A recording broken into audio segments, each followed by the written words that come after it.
Hello my dear students, welcome to Digital Learning Department of Collegiate Education. This is Mamta, Assistant Professor in the Department of Commerce. ಇವತ್ತಿನ ವಿಡಿಯೋದಲ್ಲಿ ಯಾವ ಟಾಪಿಕ್ನ ನೀವು ತಿಳ್ಕೊಳ್ತಾ ಇದ್ದೀರಾ ಅಂತ ಅಂದರೆ ಕ್ಯಾಪಿಟಲ್ ಬಜೆಟಿಂಗ್ ಅನ್ನೋಂಥ ಲೆಸನ್ನಲ್ಲಿ methods and techniques of capital budgeting, types of capital budgeting decisions, ಈ ಒಂದು ಟಾಪಿಕ್ ಬಗ್ಗೆ ತಿಳ್ಕೊಳ್ತಾ ಇದ್ದೀರಾ. ಓಕೆ, ಈಗ ನಿಮಗೆ ಕ್ಯಾಪಿಟಲ್ ಬಜೆಟಿಂಗ್ ಅಂದರೆ ಏನು ಅಂತ ಅಂದ್ಬಿಟ್ಟು ಪ್ರೀವಿಯಸ್ ವಿಡಿಯೋದಲ್ಲಿ ಗೊತ್ತಾಗಿದೆ.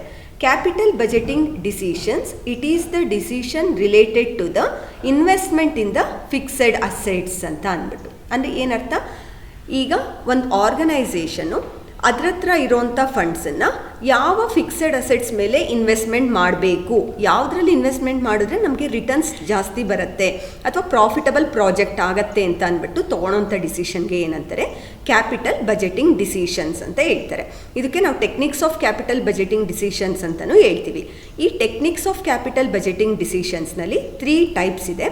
ಒಂದು accept or reject decisions, second one mutually exclusive investment, and third one is capital rationing decisions ಅಂತ. ಏನಿದು ಅಕ್ಸೆಪ್ಟ್ ಆರ್ ರಿಜೆಕ್ಟ್ ಡಿಸಿಷನ್ಸ್ ಅಥವಾ ಮ್ಯೂಚುವಲಿ ಎಕ್ಸ್ಕ್ಲೂಸಿವ್ ಇನ್ವೆಸ್ಟ್ಮೆಂಟ್ ಅಥವಾ ಕ್ಯಾಪಿಟಲ್ ರ್ಯಾಷನಿಂಗ್ ಡಿಸಿಷನ್ಸ್ ಅಂದರೆ ಏನು ಅಂದ್ಬಿಟ್ಟು ಈ ಒಂದೊಂದೇ ಅರ್ಥ ಮಾಡ್ಕೊಳ್ತಾ ಹೋಗೋಣ. ಒಟ್ಟಿನಲ್ಲಿ ಇಲ್ಲಿ ಡಿಸಿಷನ್ಸ್ನಲ್ಲಿ ಯಾವುದ್ರ ಬಗ್ಗೆ ನಾವು ಡಿಸಿಷನ್ಸ್ನ ತೊಗೊಳ್ತೀವಿ, ಈಗ ನಾವು ಯಾವ ಫಿಕ್ಸೆಡ್ ಅಸೆಟ್ಸ್ ಮೇಲೆ ಇನ್ವೆಸ್ಟ್ಮೆಂಟ್ ಮಾಡಬೇಕಾ ಬೇಡವಾ, ಅದರಲ್ಲಿ ಆ ಒಂದು ಅಸೆಟ್ ಮೇಲೆ ನಾವು ಇನ್ವೆಸ್ಟ್ಮೆಂಟ್ ಮಾಡಿದ್ರೆ ಫ್ಯೂಚರ್ನಲ್ಲಿ ನಮಗೆ ಕ್ಯಾಶ್ ಫ್ಲೋಸ್ ಎಷ್ಟು ಬರುತ್ತೆ ಅಥವಾ ಪ್ರಾಫಿಟಬಿಲಿಟಿ ಇದೆಯಾ ಇಲ್ವಾ ಅಥವಾ ರೇಟ್ ಆಫ್ ರಿಟರ್ನು ಎಷ್ಟಿದೆ ಅಥವಾ 2-3 ಇನ್ವೆಸ್ಟ್ಮೆಂಟ್ ಇದ್ದಾಗ ಆವಾಗ ನಾವು ಎರಡರಲ್ಲಿ ಯಾವುದನ್ನು ಸೆಲೆಕ್ಟ್ ಮಾಡಬೇಕು, ಇದ್ರ ಬಗ್ಗೆ ತೊಗೊಳೋಂಥ ಡಿಸಿಷನ್ಸು ಈ ಅಕ್ಸೆಪ್ಟ್ ಆರ್ ರಿಜೆಕ್ಟ್ ಅಥವಾ ಮ್ಯೂಚುವಲ್ ಎಕ್ಸ್ಕ್ಲೂಸಿವ್ ಇನ್ವೆಸ್ಟ್ಮೆಂಟ್ ಅಥವಾ ಕ್ಯಾಪಿಟಲ್ ರ್ಯಾಷನಿಂಗ್ ಡಿಸಿಷನ್ಸ್ ಆಗಿದೆ. ಈಗ ಮೊದಲನೇದು ಅಕ್ಸೆಪ್ಟ್ ಆರ್ ರಿಜೆಕ್ಟ್ ಡಿಸಿಷನ್ಸ್ ಅಂತ. ಏನು ಅಕ್ಸೆಪ್ಟ್ ಆರ್ ರಿಜೆಕ್ಟ್ ಡಿಸಿಷನ್ಸ್ ಅಂತ ಅಂದರೆ, this is A fundamental decision in capital budgeting. If the project is accepted, the firm invest in it. If the proposal is rejected, the firm does not invest in it. All those proposal which yield rate of return greater than the minimum rate of return or cost of capital, it is accepted. If the rate of return is less than minimum rate of return, cost of capital, the projects are rejected ಅಂತ ಹೇಳ್ತಾರೆ. ಇಲ್ಲಿ ನೀವು ಒಂದು ಅರ್ಥ ಮಾಡ್ಕೊಳ್ಳಿ, ಈಗ ಒಂದು ಕಂಪನಿಗೆ ಅಥವಾ ಒಂದು ಬಿಸ್ನೆಸ್ಗೆ ಎಷ್ಟು ಅವೈಲಬಿಲಿಟಿ ಇದೆ ಆಪ್ಷನ್ಸ್ ಅನ್ನೋದ್ರ ಮೇಲೆ ಈ ಡಿಸಿಷನ್ಸು ಬರ್ತಾ ಹೋಗುತ್ತೆ.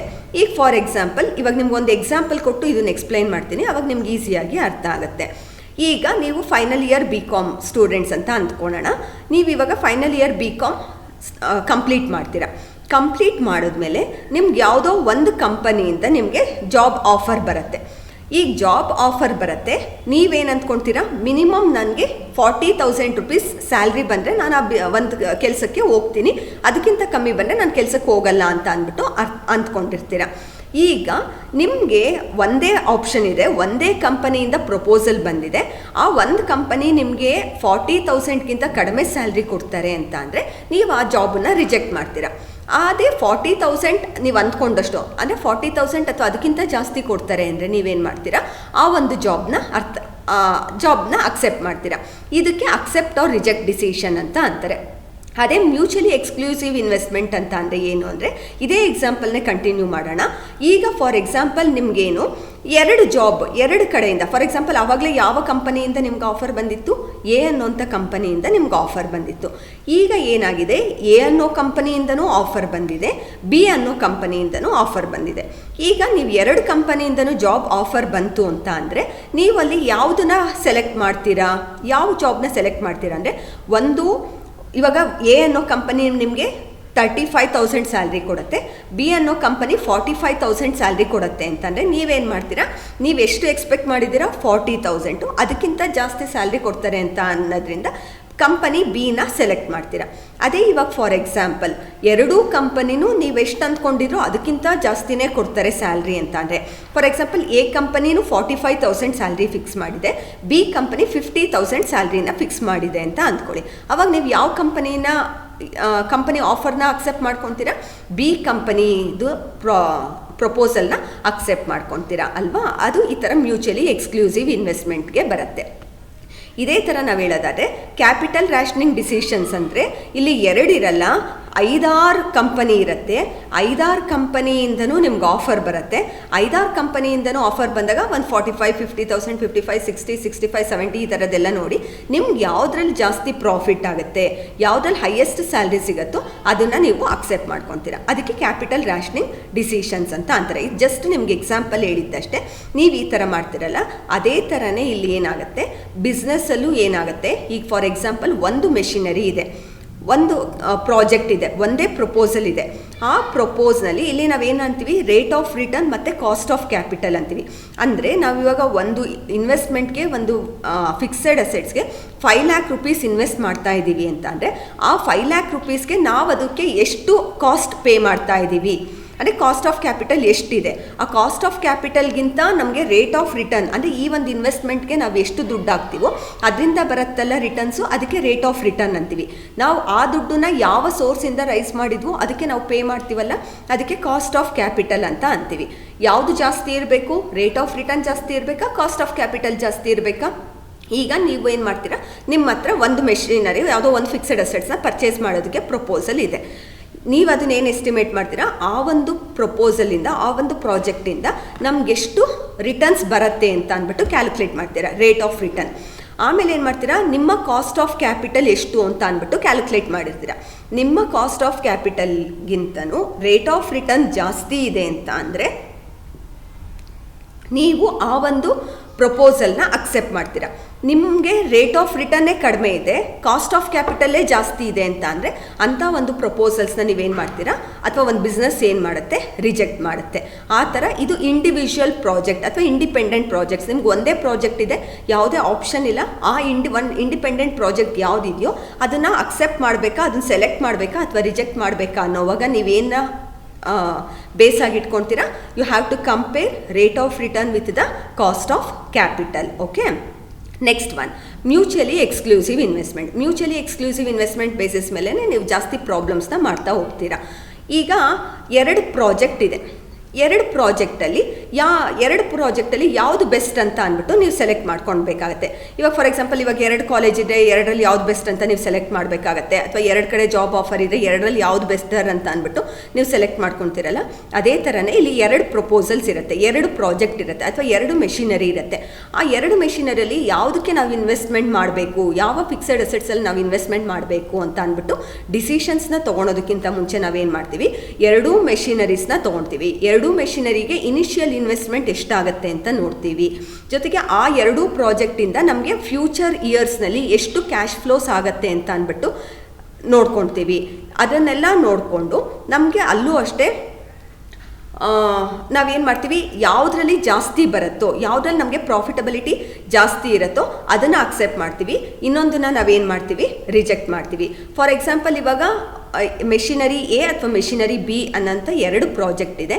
2 ಪ್ರಾಜೆಕ್ಟಲ್ಲೂ ಏನಾಗುತ್ತೆ, ಮೆಷಿನರಿ ಎಯಿಂದ ನಮಗೆ ರಿಟರ್ನ್ಸ್ ಜಾಸ್ತಿ ಇರುತ್ತೆ, ಅಥವಾ ಮೆಷಿನರಿ ಬಿ ಕಂಪೇರ್ ಮಾಡಿದ್ರೆ ಎಗೆ ಬರುವಂಥ ರಿಟರ್ನ್ಸ್ ಜಾಸ್ತಿ ಇತ್ತು ಅಂತ ಅಂದರೆ ನಾವು ಮೆಷಿನರಿ ಏನೇನೆ ಸೆಲೆಕ್ಟ್ ಮಾಡ್ಕೊಳ್ತೀವಿ. ಇಲ್ಲಿ ನೋಡಿ, mutually exclusive projects are those projects which compete with other project in such a way that acceptance of one will exclude the acceptance of the other project. ಇವಾಗ 2 ಮೆಷಿನರಿ ಇದೆ, ಮೆಷಿನರಿ ಎ, ಮೆಷಿನರಿ ಬಿ. ಒಂದು accept ಮಾಡಿಕೊಂಡ್ರೆ automatically ಇನ್ನೊಂದು ಏನಾಗುತ್ತೆ, reject ಆಗುತ್ತೆ. That means in the case of these proposal only one or some of the proposal can be accepted and the others are rejected. The alternatives are mutually and only one may be chosen. In the case of these proposal, only the most profitable proposal will be accepted. The acceptance of the best alternatives automatically eliminate the other alternatives. 2ರಲ್ಲಿ ನಮಗೆ ಯಾವುದರಲ್ಲಿ rate of returns ಜಾಸ್ತಿ ಇದೆ, ಯಾವುದರಲ್ಲಿ cash inflows ಜಾಸ್ತಿ ಇದೆ, ಯಾವುದನ್ನು select ಮಾಡಿಕೊಂಡ್ರೆ ನಮಗೆ ಪ್ರಾಫಿಟಬಲ್ ಅಂತ ಅನ್ನೋದನ್ನು ನೋಡಿಕೊಂಡು ನಾವೊಂದು ಬೆಸ್ಟನ್ನು ಸೆಲೆಕ್ಟ್ ಮಾಡ್ಕೊತೀವಿ. ಒಂದು ಪ್ರಾಫಿಟಬಲ್ ಪ್ರಪೋಸಲ್ನ ಸೆಲೆಕ್ಟ್ ಮಾಡಿದ್ವಿ ಅಂದರೆ ಆಟೋಮೆಟಿಕಲಿ ಇನ್ನೊಂದು ರಿಜೆಕ್ಟ್ ಆಗೇ ಆಗುತ್ತೆ. ಈ ಥರ ನಮಗೆ 2 ಆಪ್ಷನ್ ಇದ್ದಾಗ ನಾವು ಡಿಸಿಷನ್ಸ್ನ ತೊಗೊಳ್ಬೇಕು ಅಂತ ಅಂದರೆ ಅದರಲ್ಲಿ ಬೆಸ್ಟನ್ನು ಸೆಲೆಕ್ಟ್ ಮಾಡ್ಕೊಂಡ್ವಿ ಅಂತ ಅಂದರೆ ಅಂಥ ಡಿಸಿಷನ್ಸ್ಗೆ ಏನಂತಾರೆ, ಮ್ಯೂಚುವಲಿ ಎಕ್ಸ್ಕ್ಲೂಸಿವ್ ಡಿಸಿಷನ್ಸ್ ಅಥವಾ ಇನ್ವೆಸ್ಟ್ಮೆಂಟ್ ಅಂತ ಹೇಳ್ತೀವಿ. ಈಗ ನೆಕ್ಸ್ಟ್ ಕಾನ್ಸೆಪ್ಟ್ಗೆ ಹೋಗೋಣ, ಕ್ಯಾಪಿಟಲ್ ರ್ಯಾಷನಿಂಗ್ ಡಿಸಿಷನ್ಸ್. ಏನು ಕ್ಯಾಪಿಟಲ್ ರ್ಯಾಷನಿಂಗ್ ಡಿಸಿಷನ್ಸ್ ಅಂತ ಅಂದರೆ, if the firm has unlimited funds, capital budgeting decision is A simple process. But in case of limited funds, the firm must therefore ration them. Capital rationing is a situation in which, due to financial constraint, the limited funds are allocated as a number of mutually exclusive capital budget projects ಅಂತ ಅಂತಾರೆ. ಈಗ ನಿಮ್ಮ ಹತ್ರ ಸಾಕಷ್ಟು sufficient funds ಇತ್ತು ಅಂದರೆ ನೀವೇನು ಮಾಡ್ತೀರಾ, ಮೊಬೈಲ್ ಬೇಕಂದರೆ ಮೊಬೈಲು, ಸೆಲ್ ಫೋನ್ಸು ತೊಗೊಳ್ತೀರಾ, 2 ವೀಲರ್ ಬೇಕಂದರೆ 2 ವೀಲರು ತೊಗೊಳ್ತೀರಾ, ಅಥವಾ ನೀವೆಲ್ಲನ ಟ್ರಿಪ್ ಹೋಗ್ಬೇಕು ಅಂದರೆ ಟ್ರಿಪ್ಪು ಹೋಗ್ತೀರಾ, ಈ ಥರ ಎಲ್ಲನೂ ಮಾಡ್ತೀರಾ. ಅದೇ ಏನಾದರೂ ನಿಮ್ಮ ಹತ್ರ ಲಿಮಿಟೆಡ್ ಫಂಡ್ಸು ಯಾವುದಾನ ಒಂದಕ್ಕೆ ಮಾತ್ರ ನಿಮ್ಗೆ ಇನ್ವೆಸ್ಟ್ಮೆಂಟ್ ಮಾಡೋಷ್ಟು ದುಡ್ಡಿದೆ ಅಂದರೆ ನೀವೇನು ಮಾಡ್ತೀರಾ, ನಿಮ್ಮ ಫಸ್ಟ್ ಪ್ರಿಫರೆನ್ಸು 2 ವೀಲರ್ ತೊಗೊಳೋದಾಗಿರ್ಬೋದು ಅಥವಾ ಒಂದು ಸೆಲ್ ಫೋನ್ಸ್ ತೊಗೊಳೋದಾಗಿರ್ಬೋದು ಆಗಿರುತ್ತೆ. ಇಲ್ಲೂ ಅಷ್ಟೇ, ಬಿಸ್ನೆಸ್ ಹತ್ರ ಎಷ್ಟೊಂದು ಸಾಕಷ್ಟು ಸಫಿಷಿಯೆಂಟ್ ಫಂಡ್ಸ್ ಇತ್ತು ಅಂತ ಅಂದರೆ ಏನು ಮಾಡ್ಬೋದು, ಇವಾಗ ಒಂದು 2 ಪ್ರಾಡಕ್ಟ್ಸ್ನ ಅಥವಾ 2 ಪ್ರಾಜೆಕ್ಟ್ಸ್ನ ಸ್ಟಾರ್ಟ್ ಮಾಡಿದ್ರೆ, ಅಥವಾ ಇವಾಗ ಯಾರೋ ಒಬ್ಬ ಇಂಜಿನಿಯರ್ ಇರ್ತಾರೆ ಅಂತ ಅಂದ್ಕೊಳ್ಳಿ, 2 ಕಡೆ ಅವ್ರೇನಾದ್ರು 2 ಕಡೆ ಒಂದು ಬಿಲ್ಡಿಂಗ್ನ ಏನಾರ ಕಟ್ಸಿದ್ರೆ ಅಥವಾ 2 ರಿಂದ 3 ಕಡೆ ಕಟ್ಸೋಷ್ಟು ಅವ್ರಿಗೆ ಏನಾರ ದುಡ್ಡಿತ್ತು ಅಂತ ಅಂದರೆ ಅವ್ರು 2-3 ಬಿಸ್ನೆಸ್ನೂ 2-3 ಪ್ರಪೋಸಲ್ಸ್ನೂ ಅಕ್ಸೆಪ್ಟ್ ಮಾಡ್ಕೊಳ್ಬೋದು. ಆದರೆ ಅವ್ರ ಹತ್ರ ಲಿಮಿಟೆಡ್ ಫಂಡ್ಸ್ ಇತ್ತು ಅಂದರೆ ಏನು ಮಾಡ್ತಾರೆ, ಯಾವುದಾನ ಒಂದನ್ನು ಅವರು ಸೆಲೆಕ್ಟ್ ಮಾಡ್ಕೊಳ್ತಾರೆ. ಇಲ್ಲೂ ಅದೇ ಥರನೇ ಬಿಸ್ನೆಸ್ಸಲ್ಲಿ ಲಿಮಿಟೆಡ್ ಫಂಡ್ಸ್ ಇರೋದ್ರಿಂದ ಏನಾಗುತ್ತೆ, ಇರೋಂಥ ಪ್ರಪೋಸಲ್ಸ್ ಎಷ್ಟಿರುತ್ತೋ ಅಷ್ಟು ಪ್ರಪೋಸಲ್ಸ್ನೂ ಅವ್ರು ಅಕ್ಸೆಪ್ಟ್ ಮಾಡ್ಕೊಳೋದಕ್ಕೆ ಸಾಧ್ಯ ಆಗಲ್ಲ. ಅವಾಗ ಏನು ಮಾಡಬೇಕಾಗತ್ತೆ, ಅವ್ರು ಯಾವುದು ಬೆಸ್ಟ್ ಅನ್ನೋದನ್ನು ಸೆಲೆಕ್ಟ್ ಮಾಡ್ಕೊಳ್ಬೇಕಾಗತ್ತೆ. ಅದು ಆ ಥರ ಏನಾದರೂ ಒಂದೇ ಒಂದು ಪ್ರಪೋಸಲ್ ಇದ್ದು ಅದನ್ನು ಅಕ್ಸೆಪ್ಟ್ ಮಾಡಬೇಕಾ ರಿಜೆಕ್ಟ್ ಮಾಡಬೇಕಾ ಅನ್ನೋದಕ್ಕೆ ನಾವು ರೇಟ್ ಆಫ್ ರಿಟರ್ನ್ನ ಕಾಸ್ಟ್ ಆಫ್ ಕ್ಯಾಪಿಟಲ್ ಜೊತೆ ಕಂಪೇರ್ ಮಾಡಿ ರೇಟ್ ಆಫ್ ರಿಟರ್ನ್ ಜಾಸ್ತಿ ಇದ್ದರೆ ಅಕ್ಸೆಪ್ಟ್ ಮಾಡ್ತೀವಿ. ಮ್ಯೂಚುವಲಿ ಎಕ್ಸ್ಕ್ಲೂಸಿವ್ನಲ್ಲಿ 2 ಅಥವಾ 3 ಇತ್ತು ಅಂತಂದರೆ ಆ 2 ಪ್ರಪೋಸಲ್ನಲ್ಲಿ ಯಾವುದು ಬೆಸ್ಟ್ ಪ್ರಾಫಿಟ್ ಯಾವುದ್ರಲ್ಲಿ ಜಾಸ್ತಿ ಬರುತ್ತೆ ಅಂತ ನೋಡಿಬಿಟ್ಟು ಅದನ್ನು ಸೆಲೆಕ್ಟ್ ಮಾಡ್ಕೊತೀವಿ. ಇಲ್ಲೂ ಅಷ್ಟೇ ಕ್ಯಾಪಿಟಲ್ ರ್ಯಾಷನಿಂಗಲ್ಲಿ ಏನಾಗುತ್ತೆ ಅಂತ ಅಂದರೆ ಇಲ್ಲೂ ಅಷ್ಟೇ 2-3ಕ್ಕಿಂತ ಜಾಸ್ತಿ ಇರುತ್ತೆ. ಒಂದು 5 ಪ್ರಪೋಸಲ್ಸ್ ಇತ್ತು ಅಂದರೆ ಅದಕ್ಕೆ ಎಷ್ಟು ಇನಿಷಿಯಲ್ ಇನ್ವೆಸ್ಟ್ಮೆಂಟ್ ಇದೆ, ಅದರಿಂದ ಬರುವಂಥ ಕ್ಯಾಶ್ ಇನ್ಫ್ಲೋಸ್ದು ನೆಟ್ ಪ್ರೆಸೆಂಟ್ ವ್ಯಾಲ್ಯೂ ಎಷ್ಟಿದೆ, ಆವಾಗ ನಾವು net present value divided by cash inflows ಮಾಡಿಕೊಂಡ್ರೆ ನಮಗೆ ಪ್ರಾಫಿಟಬಿಲಿಟಿ ಬರುತ್ತೆ. ಆಗ ಪ್ರಾಫಿಟಬಿಲಿಟಿ ಯಾವ ಒಂದು ಪ್ರಾಜೆಕ್ಟ್ಗೆ ಜಾಸ್ತಿ ಇರುತ್ತೆ ಪ್ರಾಫಿಟಬಿಲಿಟಿ ಅಂತ ನೋಡಿಕೊಂಡು ಅದ್ರ ಬೇಸಿಸ್ ಮೇಲೆ ನಾವು ಬೆಸ್ಟ್ ಪ್ರಪೋಸಲ್ನ ಸೆಲೆಕ್ಟ್ ಮಾಡ್ಕೊತೀವಿ. ಇದಕ್ಕೆ ಏನಂತಾರೆ, ಕ್ಯಾಪಿಟಲ್ ರ್ಯಾಷನಿಂಗ್ ಡಿಸಿಷನ್ಸ್ ಅಂತ ಅಂದ್ಬಿಟ್ಟು ಹೇಳ್ತಾರೆ. Next, these are also the another methods of the capital budgeting, traditional methods and modern methods. ನಾವು ಟ್ರೆಡಿಷ್ನಲ್ ಮೆಥಡ್ಸ್ ಮತ್ತು ಮಾಡರ್ನ್ ಮೆಥಡ್ಸ್ ಅನ್ನೋದ್ರ ಬೇಸಿಸ್ ಮೇಲೂ ನಾವು ಕ್ಯಾಪಿಟಲ್ ಬಜೆಟಿಂಗ್ ಡಿಸಿಷನ್ಸ್ನ ಡಿವೈಡ್ ಮಾಡ್ತೀವಿ. ಟ್ರೆಡಿಷ್ನಲ್ ಮೆಥಡ್ಸಲ್ಲಿ ಯಾವುದು ಬರುತ್ತೆ, pay back period, discounted pay back period, accounting rate of return method ಅಂತ ಹೇಳ್ತಾರೆ. ಅಕೌಂಟಿಂಗ್ ರೇಟ್ ಆಫ್ ರಿಟರ್ನ್ ಮೆಥಡ್ನ ನಾವು average rate of return method ಅಂತಲೂ ಕರಿತೀವಿ. ಈ ಒಂದು ಟ್ರೆಡಿಷ್ನಲ್ ಮೆಥಡ್ಸ್ ಮತ್ತು ಮಾಡರ್ನ್ ಮೆಥಡ್ಸ್ ಬಗ್ಗೆ ನೀವು ನೆಕ್ಸ್ಟ್ ವೀಡಿಯೋಗಳಲ್ಲಿ ಪ್ರಾಬ್ಲಮ್ಸ್ ಬರುತ್ತೆ, ಆ ವಿಡಿಯೋದಲ್ಲಿ ಇನ್ ಡೀಟೈಲ್ ಆಗಿ ಅರ್ಥ ಮಾಡ್ಕೊತೀರಾ. ಪೇ ಬ್ಯಾಕ್ ಪೀರಿಯಡ್ ಮೆಥಡ್ ಅಂತ ಅಂದರೆ ನಾವು ಹಾಕಿರೋಂಥ ಇನ್ವೆಸ್ಟ್ಮೆಂಟು ಎಷ್ಟು ದಿನದಲ್ಲಿ ನಮಗೆ ರಿಟರ್ನ್ ಬರುತ್ತೆ ಅಂತ ಅನ್ನೋಂಥದ್ದೆಲ್ಲ ಪೇ ಬ್ಯಾಕ್ ಪೀರಿಯಡ್. ಅದೇ ನಾವು ಡಿಸ್ಕೌಂಟ್ ಮಾಡಿ ಪೇ ಬ್ಯಾಕ್ ಪೀರಿಯಡ್ನ ಮಾಡಿದ್ರೆ ಡಿಸ್ಕೌಂಟಿಂಗ್ ಪೇ ಬ್ಯಾಕ್ ಪೀರಿಯಡ್ ಅಂತೀವಿ. ಅಕೌಂಟಿಂಗ್ ರೇಟ್ ಆಫ್ ರಿಟರ್ನ್ ಅಂತ ಅಂದರೆ ಟೋಟಲ್ ಪ್ರಾಫಿಟಬಿಲಿಟಿ ಬೇಸಿಸ್ ಮೇಲೆ ನಾವೇನು ಮಾಡ್ತೀವಿ, ಅಕೌಂಟಿಂಗ್ ರೇಟ್ ಆಫ್ ರಿಟರ್ನ್ನ ಕ್ಯಾಲ್ಕುಲೇಟ್ ಮಾಡ್ತೀವಿ ಸರ್ಟನ್ ಫಾರ್ಮುಲಾನ ಯೂಸ್ ಮಾಡಿಕೊಂಡು. ಓಕೆ, ಇದ್ರ ಬಗ್ಗೆ ನೀವು ನೆಕ್ಸ್ಟ್ ವೀಡಿಯೋದಲ್ಲಿ ಇನ್ ಡೀಟೈಲ್ ಆಗಿ ತಿಳ್ಕೊತೀರಾ. ಈ ವಿಡಿಯೋದಲ್ಲಿ ಜಸ್ಟ್ ನೀವು ಟ್ರೆಡಿಷ್ನಲ್ ಮೆಥಡ್ಸಲ್ಲಿ ಯಾವ ಕಾನ್ಸೆಪ್ಟ್ ಬರುತ್ತೆ ಅಂತ ಅಂದ್ಬಿಟ್ಟು ನೋಡ್ಕೊಳ್ಳಿ. ಟ್ರೆಡಿಷ್ನಲ್ ಮೆಥಡ್ಸಲ್ಲಿ pay back period, discounted pay back period, accounting rate of return 3 methods ಬರುತ್ತೆ. ನೆಕ್ಸ್ಟ್, ಮಾಡರ್ನ್ ಮೆಥಡ್ಸ್ನಲ್ಲಿ ನಿಮಗೆ net present value method, internal rate of return method ಮತ್ತು ಪ್ರಾಫಿಟಬಿಲಿಟಿ ಇಂಡೆಕ್ಸ್ ಮೆಥಡ್ ಅಂತ 3 ಟೈಪ್ಸ್ ಬರುತ್ತೆ. ಓಕೆ, ಮೆಥಡ್ಸ್ ಆಫ್ ಕ್ಯಾಪಿಟಲ್ ಬಜೆಟಿಂಗ್ನಲ್ಲಿ further ನಾವು ಯಾವ ರೀತಿ ಡಿವೈಡ್ ಮಾಡ್ತೀವಿ, traditional method, modern method. Traditional ಮೆಥಡಲ್ಲಿ 3 ಟೈಪ್ಸ್ ಇದೆ, pay back period, discounted pay back period, accounting rate of return method. In the modern methods, NPV method means net present value method, internal rate of return method and profitability index method. Okay, these are all the methods and techniques of capital budgeting decisions. ನಿಮಗೆಲ್ಲರಿಗೂ ಅರ್ಥ ಆಯಿತು ಅಂತ ಅನಿಸುತ್ತೆ. Capital budgeting ಡಿಸಿಷನ್ಸ್ನಲ್ಲಿ first ನಾವು 3 types of classify ಮಾಡ್ತೀವಿ, accept or reject, mutually exclusive decision and also criteria. Capital rationing decisions ಅಂತ ಅಂದ್ಬಿಟ್ಟು divide ಮಾಡ್ತೀವಿ. ಅದೇ ನಾವು ಇನ್ನೊಂದು ಸತಿ ಡಿವೈಡ್ ಮಾಡಬೇಕು ಅಂದರೆ ಟ್ರೆಡಿಷ್ನಲ್ ಮೆಥಡ್ ಮತ್ತು ಮಾಡರ್ನ್ ಮೆಥಡ್ ಆಗಿ ಡಿವೈಡ್ ಮಾಡ್ತೀವಿ. ಟ್ರೆಡಿಷ್ನಲ್ ಮೆಥಡಲ್ಲಿ PBP, DPBP, ARR ಇರುತ್ತೆ.